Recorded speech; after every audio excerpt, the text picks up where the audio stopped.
Good morning. Hi there. Welcome back to my channel, The Shawl Knitter Unplugged. My name is Sita. I'm sorry that I was a bit absent in this past week. I didn't manage to get a video done.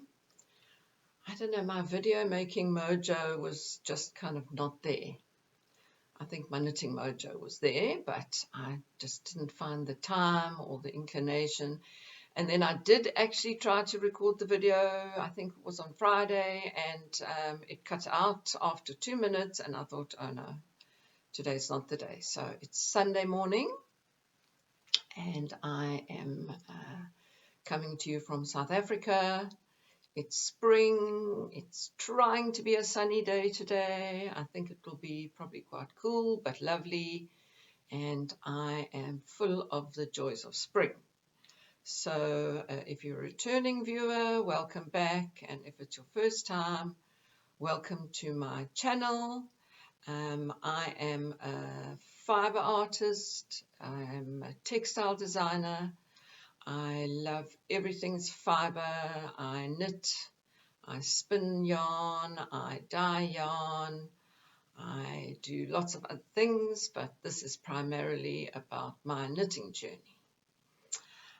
Today I am coming with quite a few finished items, some works in progress which I don't really think I'm going to show. I'll see how it goes, but I've got a tip for you today which I did promise a while back, and I will have to put on my glasses, which is going to give a terrible reflection, but I'm sorry to say I need to see. So I wanted to start with the question of cotton yarn. Now, I have not done a lot of knitting with cotton yarn because simply there isn't such a wide variety of cotton yarn available in South Africa. You know, we are right at the southern tip of the continent of Africa, very far away from the rest of the world. We do not really have much access to imported fibers. If we do, they are largely expensive. If we import them, we have to pay high taxes. So we have to make do with what we have. But we do have really a good range of pure merino wool and mohair. And in fact, we are known for our mohair. And I do believe that Ching Fibre uses the South African mohair, and some of our yarns are available in Europe and also in the United States. One of my favorite South African yarn dyers, Cowgirl Blues. I have seen on other podcasts that can be found in Paris and in the States. So we are on the map, but when it comes to what we have to use, we are a little limited. So I want to just show you today a garment that I made a couple of years ago. I have been posting it quite recently on my Instagram page, and my name on Instagram is Tribal Bling, which is a top which wasn't designed as a summer top, but I decided to knit it out of cotton a couple of years ago as I was trying out some cotton by our wonderful cotton yarn supplier called Colour Spun. They have lace weight, they have sock weight, and they have a DK weight, and I think I used the DK, I did. And what I decided to make out of the DK cotton was the Misurina Tea by Caitlin Hunter. And now as it's going into spring, I am starting to wear some of my lighter garments. And yes, I do knit sweaters. I know I am the Shawl Knitter Unplugged, but I mostly make sweaters for myself. If somebody orders a specific sweater, well, I will make it for them. But I made this Misurina Tea, and I am extremely happy with it. I actually had not worn it very much, but recently I have been, and I am absolutely delighted with it. I'm going to show it to you nice and close up. You can see the details, the little cables, the lace section, the color work. It's really turned out really gorgeous. It's a sort of I think this is called terracotta, and this is like a steel blue gray. And it's a short, it's a crop. It's very, very nice. I've been wearing it, you know, just against my skin. It's got a lovely drape. And I am actually hoping to start experimenting with cotton in shawl knitting, as we are coming into our summer now. I normally knit with wool and mohair year-round, but this year I'm just trying to branch out and do something different. So yes, I am soon going to be ordering some more cotton from Colourspun, and probably in the sock weight, and I'm going to be knitting a shawl, so you can look forward to seeing that sometime soon. So this, yes, I made this 2 years ago, and I can see that I am going to be getting quite a lot of wear out of it. So what I'm wearing today is a lovely, gorgeous mohair sweater that is made out of African Expressions mohair, which is our most famous commercial mohair that we have in South Africa. And this is the one called Hope. It is a lace weight mohair, and this one I have actually made out of 3 strands of mohair. It was basically lots of scraps, and I think I have showed it once before. It's just all stripes, and I did some bobbles. I was just free-forming, having a wonderful time, and it's got this lovely little sort of scalloped border. This is loosely based on a free pattern, which I think is called a coral sweater. It was on Ravelry. It is much shorter, but I've made this long, and I have modified it quite a lot. But I just love, you know, I love the stripes in it and the mixtures of the color. It gives it a sort of color work yoke look. And yes, I do get great fun out of stripes in circular yoke sweaters. And actually in my latest Guatemala cardigan, I also used, you know, that as an effect to create the yoke. So that's what I'm wearing today. Behind me in the background is a rather lovely shawl, which I have also been working on for a while. I'll pop up in a minute and bring it closer. And that is the Mare Shawl by Natasja Hornsby, also known as Moonstruck Knits. She designed some wonderful, wonderful shawls and garments as well. And she uses a lot of mosaic knitting and slip stitches. And this one I decided to do some natural dyeing. So I dye a lot of yarn, but I mostly use acid dyes, and I did have the opportunity to get some natural indigo, and this shawl I dyed in indigo. So let me just pop up and get it and show it to you a bit closer. So you have seen this before, but now it's done, and it's lovely. I'm just loving the detail. Look at these gorgeous slip stitches, and then there's that little called corn on the cob color work, and then this kind of broken rib, and obviously ending off with a gorgeous little picot edging. Now all these shades are from the indigo, with the yarn being removed from the dye at various stages. So we have the darker indigo shade around the first section, and then I have combined it with a couple of lighter shades. So it was quite tricky actually working with indigo. I've never done it before, and you know, it's an oxidizing dyeing technique, meaning that the color actually develops once you take it out into the air.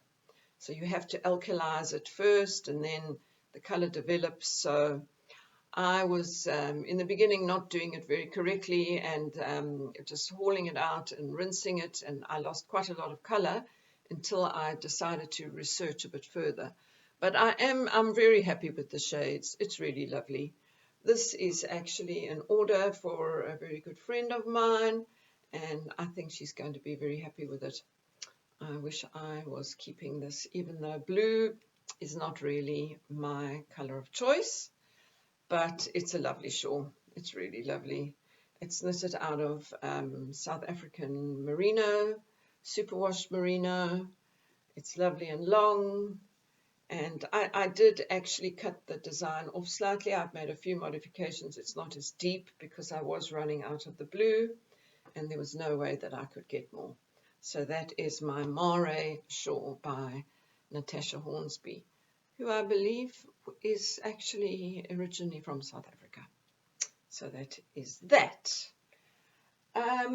Yes, I've been working with quite a few local elements, and the next shawl, which I recently made, I have made one before, is also, it's a South African designer, Nurturing Fibers.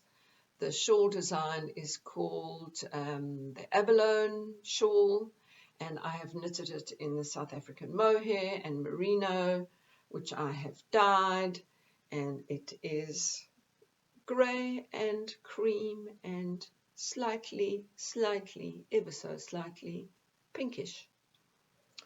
So this is a lovely soft colorway. Look at that lovely holes in the border. It's basically, as you can see, crescent shaped, and it starts at the top in the middle, and the holes get bigger and bigger. And it's actually designed for lace weight, but I have combined lace weight merino with mohair. Again, this is scraps that I have left over from various projects, and very happy to have it. I think this will just about go with anything. And I did make one. I made one earlier on in the year, which I think I showed with some different colors. Again, it's again in the lace weight merino with the mohair and with shades of pinky purple, and finishing off in this lovely bright neon pink, a nice pop. I really love mohair. You know, I'm the kind of person, I can wear it close to skin. I can wear it around my neck and on my head, and I love it. It's just cozy and light, and it drapes, and it's just really very pretty. So here I'm wearing two, which is a bit silly, but nevertheless, just to show you, isn't this pop of pink gorgeous? I'm very happy with both of these. They are lovely, and actually with the grey hair and the grey shawl, I guess I could get away with it, although it would feel very strange for me to wear this particular shawl, but it is a beauty. Okie doke, so that is the Abalone Shawl by Nurturing Fibers, and it is really lovely. You could actually carry on with this design and just go on and keep making your stocking stitch sections and more holes. What I like about this one actually is that it is stocking stitch. You know, I use a lot of garter. We all use a lot of garter in our shawls, and I have absolutely no problem with doing pearls. And I love the drapey texture of a stocking stitch knitted at a loose gauge. It's really a beautiful textile. You know, my choice for knitting shawls, I think, comes from my background in textile design. I'm a textile designer, and basically I feel that what I do is I knit fabric. You know, I manipulate yarn and I knit fabric, and it drapes, and it's gorgeous, and it's just one big piece. I know the stitches do sometimes get a bit out of hand, but that's not a problem. One other piece that I quickly knitted up just to see how these colors would work together is one of my favorite Stephen West shawls. In fact, I don't know one that is not my favorite, but this is Vertex Unite, which is a very easy to wear and lovely to make, very relaxing and modular with a gorgeous I-cord bind off that just goes on and on and on and on all around the edge, the border. This is a small one. It's also done in all my hand dyed. So I was just testing out these browns and pinks to see if they would actually play well together with this purple and a bit of a lighter stripe. And it was a bit of a palette cleanser for me, just to see how the browns play together and the pinks, which of course they play very beautifully.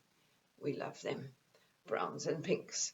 So that is the Vertex Unite. It's the small size. I have made quite a few of the large ones, which are big, lovely wraparound blanky types.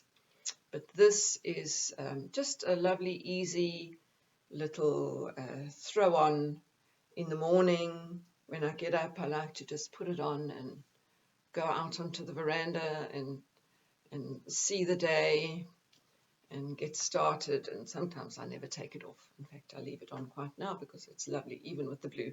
I wear all the colors together. Nothing doesn't really go, in my opinion.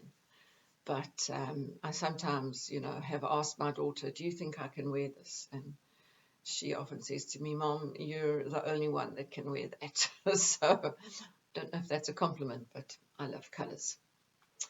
So that is the knitting that I have to show you today.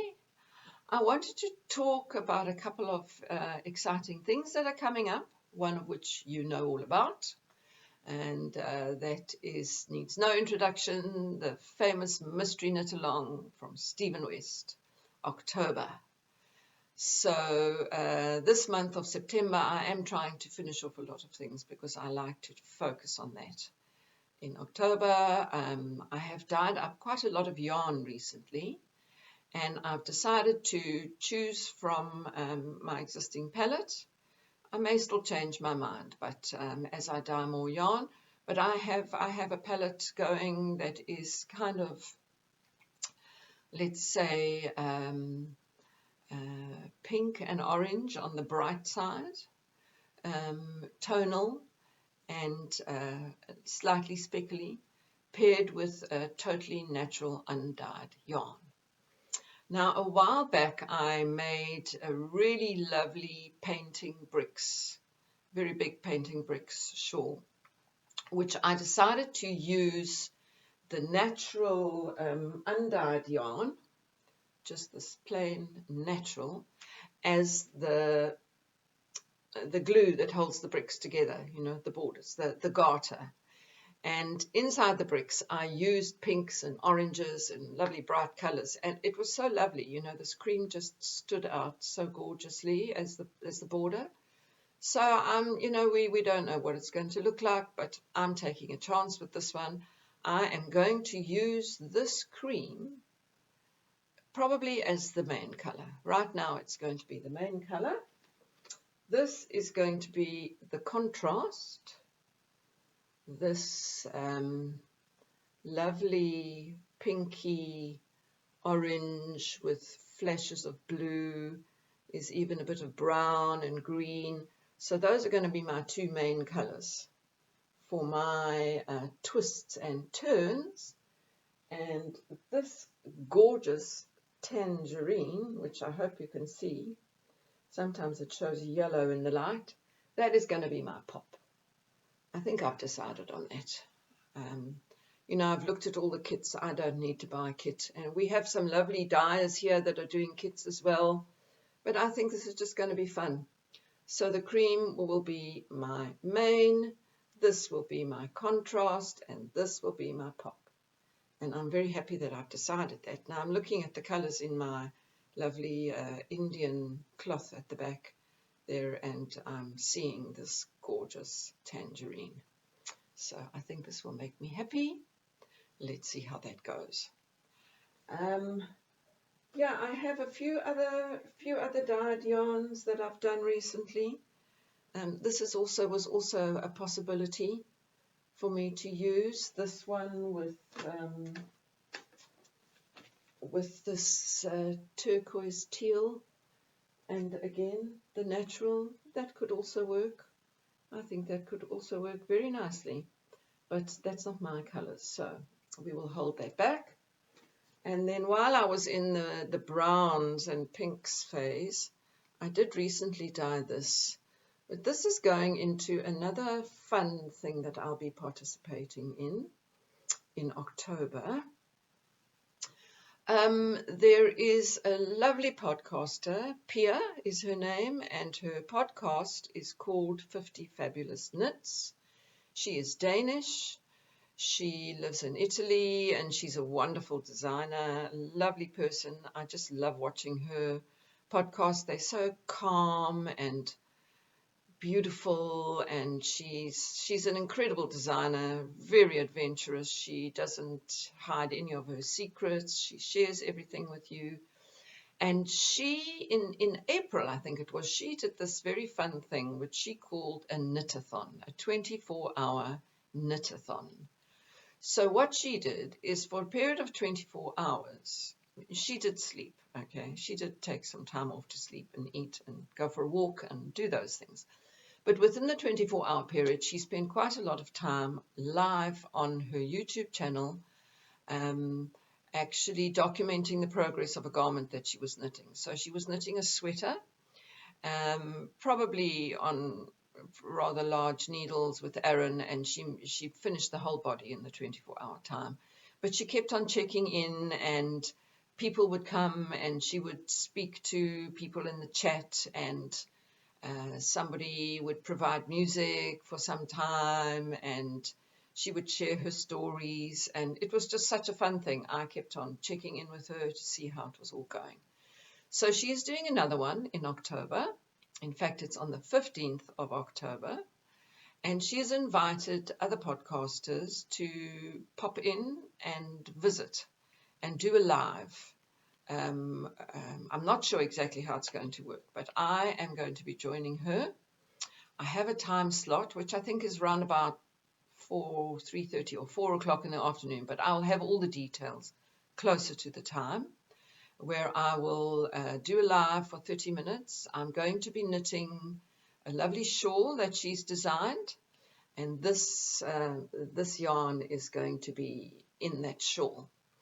So I think that's going to be fun. You know, it's really lovely when one joins with everyone. They've all become our friends, and we know so much about their lives and what they do, and their dogs and their beautiful homes and their knitting journey and their grandchildren and all sorts of things. So I'm looking forward to that. That's on the 15th of October.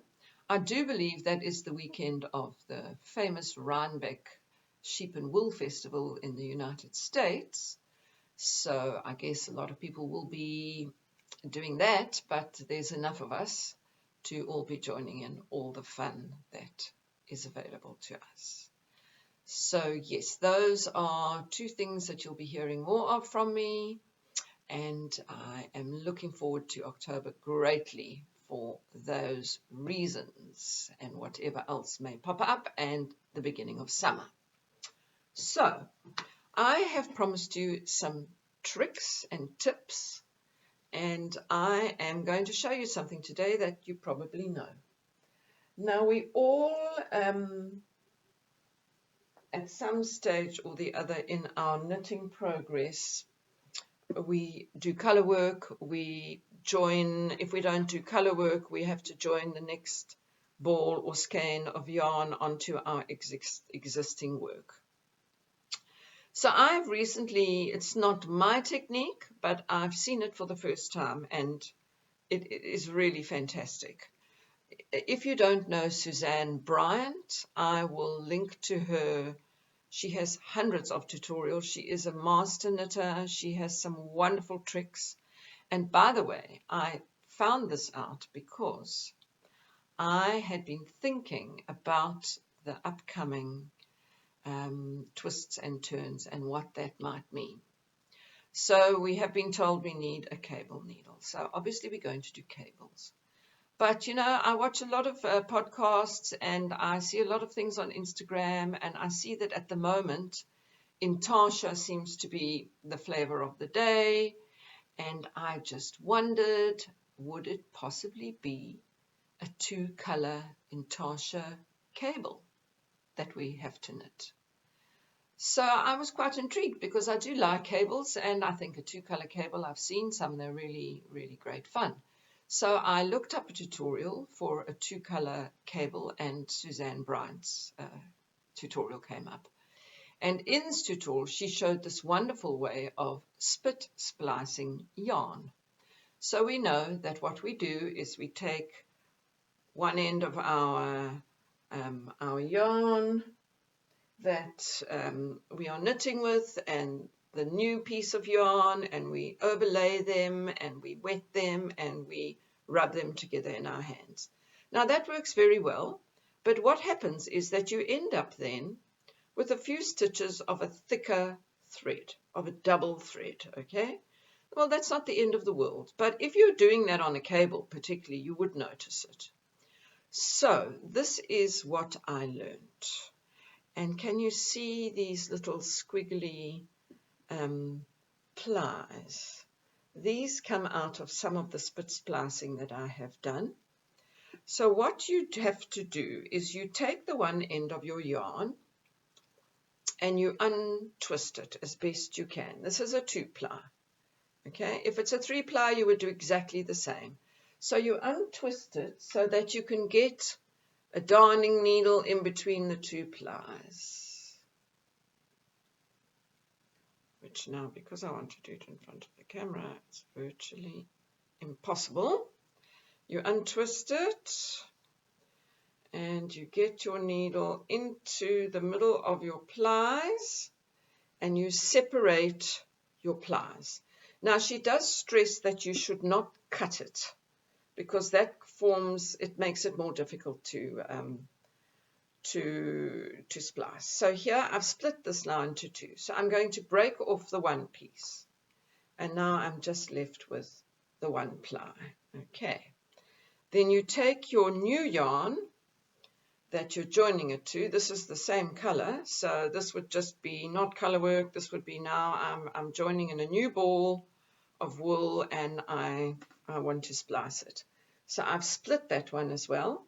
I'm going to break off one of those plies. So now I have 2 strands of yarn. This is a bit fluffy. Sorry, it's going up my nose. With single plies.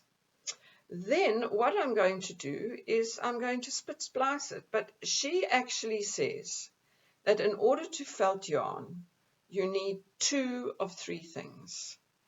You need heat and friction, or you need heat and water, or you need friction and water. But you can have friction and water and heat.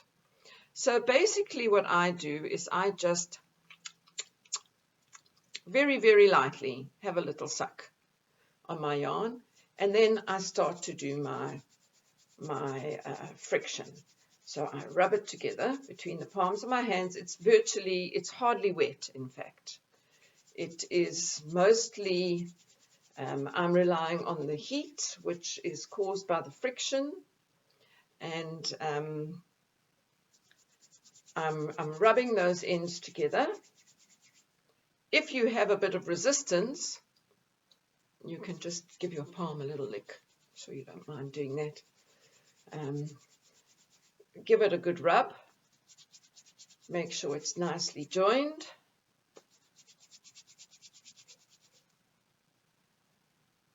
At both ends and in the middle. And there you go. There you go. Now you've got this join that is really tight. It's the same thickness as the rest of your yarn, and it's perfect for you to carry on knitting. So that's just a little tip today. Go and check out Suzanne Bryant's tutorial. She has some wonderful tips. She really knows what she's doing, and she's very clear with her tutorials. So that is it from me today.